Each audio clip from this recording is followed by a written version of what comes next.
All right, welcome back to the Free Speech Show. I'm Bill Bronner here with Dylan Brody, Troy Conrad, Laurie Buckley, and Rick Overton, and we're talking about can we trust mainstream media? And is mainstream media just giving us a job about global warming, or do you... Totally.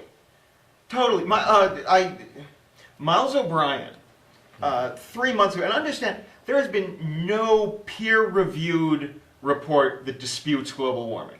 Okay. Scientific community agrees that there's global warming. Miles O'Brien on CNN reported this huge ice shelf falling into the ocean and said this might be an indication that global warming may be real. Up until like 10 years ago, there were still some oil company funded scientists who were saying it might not be real. At this point, even Exxon is getting ready to put out a book called If We're Killing the Planet, Here's How We're Doing It. Global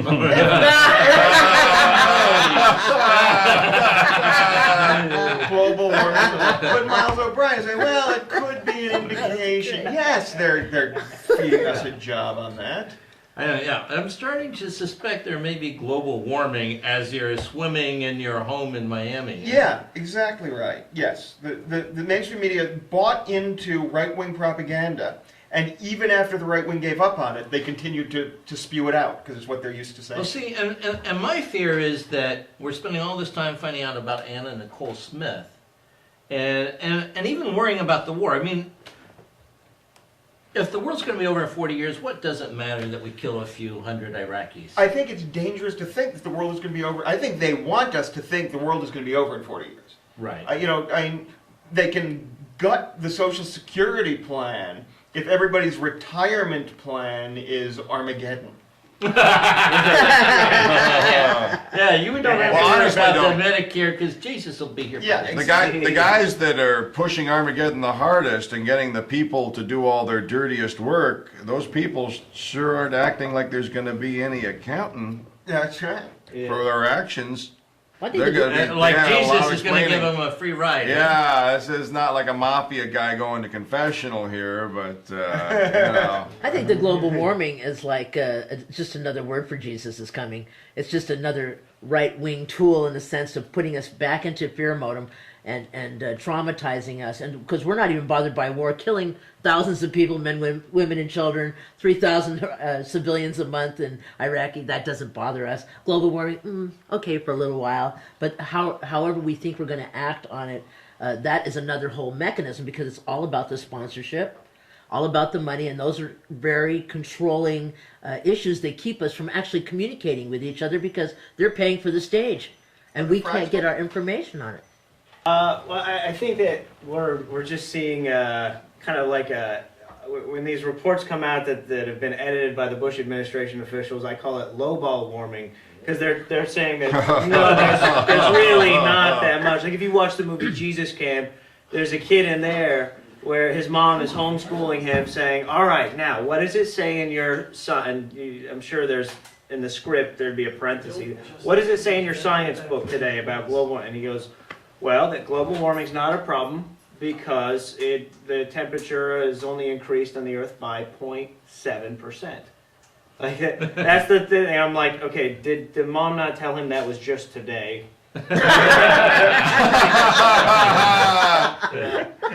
So there's a lot of scary stuff, you know. Well, I think that for one thing, the global warming thing scares the shit out of me because I think it's already too late. If we're already losing the polar caps now, what are the odds we're going to turn this whole thing around in the next decade? Well, in theory, we could slow or stop the warming of the globe by us over time if we, we're not doing anything. I mean, she's right when she says that we're being thrown into a panic over it. But we're not being thrown into the right panic over it. We're being thrown into this sort of fatalistic view of it that there's nothing we can do. We might as well just let the whole thing go. Polar bears are drowning to death. I know they look cute with the drinking of the Coke and everything, but do you know what it takes to kill a polar bear? You have to, they're 2-ton killing machines. You have to build and run an army of SUVs nonstop 24 hours a day for decades to kill polar bears. Well, they're good swimmers too, right? Yeah. Well, I think they're going to need life vests though, because they can't swim. And their testicles are getting smaller, so they got nothing to do. You know, Well, so that's the steroids. well, the problem is that the truth is becoming unaffordable. It's the networks are so driven by the sponsors. You look at car ads; they're simply everywhere. Who's going to tell those people they're going to come up with a new fuel system?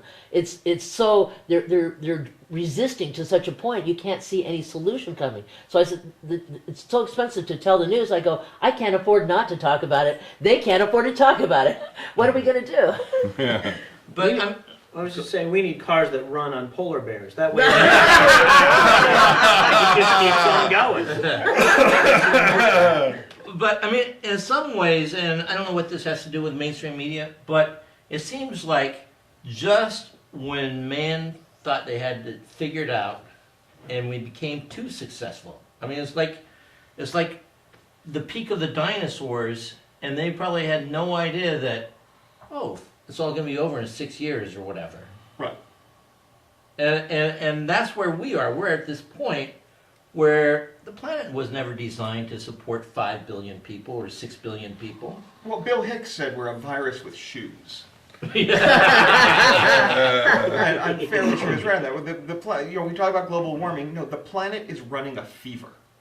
Mm-hmm. It's running a Yeah. fever, and it is going to shake, and it is going to tremble, and it's going to burn off as much of it as we can, and it's going to produce excess fluids, and it's going to do all the things that any body does when it runs a fever to try to kill off the virus. It's going to show us what access of evil really And, means. and the planet will survive. No, the planet will do fine. The planet will still be here. It's Go just round that- and around the sun, huh? Yeah. Yeah. Well, look, they Yeah. burped up part of a PT boat in the Solomon Islands, an 8.1 earthquake, and up from the reef shoots up, and up comes a boat from World War II. Now that was just a little 8.1 little shocker. What happens when if we have some sort of serious climate change, and that our Earth may change axis? It may Well, be a whole new swimming pool. And it's happened before, though. I mean, like this guy, a few years ago, they found a guy who had frozen to death in the Alps. That was me.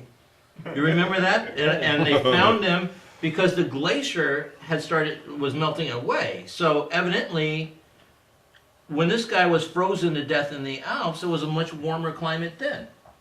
And so He was flash frozen too, I mean, right? He was like right, insta exactly. frozen. Yeah, yeah. That storm came in like crazy out of nowhere, which was the theory of why it didn't look like there's any prep or anything. Right. That's the scariest part of this whole thing is the people thawing. It's scary to think that Pauly Shore movies can come true. This is the end.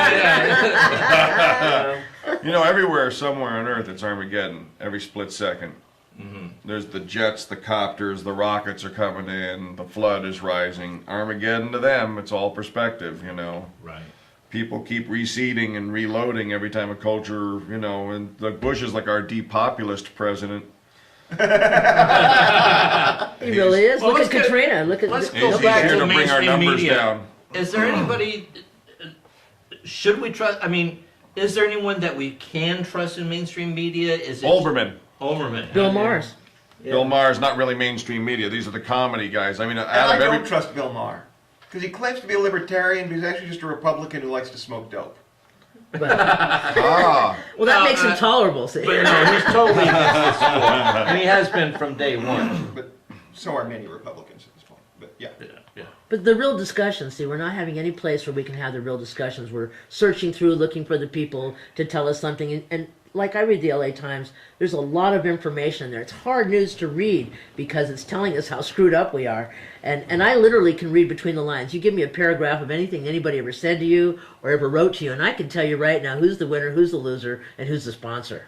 You know, and we become that way out of self-defense. We're having to re-examine things because one of the things Bill Moyers talked about was that we're constantly being repetitively bombarded with the same information, and tick tock tick, we sponge, take it in, do the lazy news type of thing where we're just absorbing it and then making some sort of nonsensical sense to us, and that is hard to break through from people that are trusting this information. I trust NPR about, 2/3 of the time. See, to me, NPR is a bunch of blue bloods from Harvard telling us how we are intellectually inferior to them, and how the proper view of the world should be. Well, you know what though, but they have a lot of oversight now from the government, and they've certainly That's become. the third that I worry about. Yeah, that's the third, and it's sort of seeping into the bathroom counter is definitely getting smaller. That middle, huh? Yeah, Yeah. that's the,